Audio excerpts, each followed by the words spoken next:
नमस्कार। मैं Rajveer Singh, assistant professor इतिहास। आज हम धर्म सुधार आंदोलन के बारे में जानेंगे। धर्म सुधार आंदोलन की शुरुआत जर्मनी से होती है। 16वीं शताब्दी में यूरोप की घटना है ये, और इसका प्रारंभ में नेतृत्व धर्म सुधारकों ने किया था। इसके दो उद्देश्य थे: यूरोप के ईसाइयों के आध्यात्मिक और नैतिक जीवन को उन्नत करना, रोम के कैथोलिक पोप में व्याप्त अनैतिकता, भ्रष्टाचार, विलासिता एवं असीमित अधिकारों के ऐसे उपयोग को नष्ट करना। चर्च का जो ढांचा बना हुआ था उसमें सबसे ऊपर तो था रोम का बिशप। रोम में जो बिशप था उसको, जिसको पोप कहा जाता था। पोप का निरासन करने वाले पादरी कार्डिनल कहलाते थे। पोप रोम नगर और उसके आसपास की पेपल स्टेट्स का शासक हुआ करता था। पोप के दिन 12 कार्डिनल भिन्न भिन्न राज्यों के प्रमुख पुरोहित होते थे। शुरू में ईसाई धर्म दो प्रमुख शाखाओं, रोमन कैथोलिक चर्च और ऑर्थोडॉक्स चर्च में विभाजित हो गया था।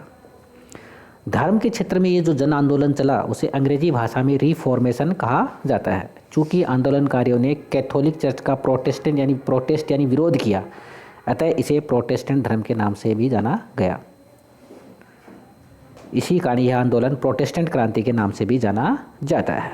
इसके कारण देख लेते हैं धर्म सुधार आंदोलन की। पहला कारण था पुनर्जागरण का प्रभाव।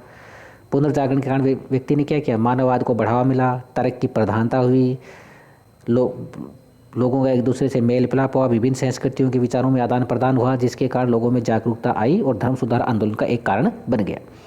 चर्च की आंतरिक कमजोरियां भी थी। चर्च में आपस में मतभेद उत्पन्न हो गए थे। 1378 ईस्वी में पोप ग्रेगरी की मृत्यु के बाद रोमन कैथोलिक संप्रदाय में जो महान मतभेद उत्पन्न हुआ तो दो पोप बन गए, एक रोम में उर्बन और फ्रांस में क्लीमेंट। तो इससे भी क्या हुआ कि चर्च की जो प्रतिष्ठा थी उस पर आघात लगा।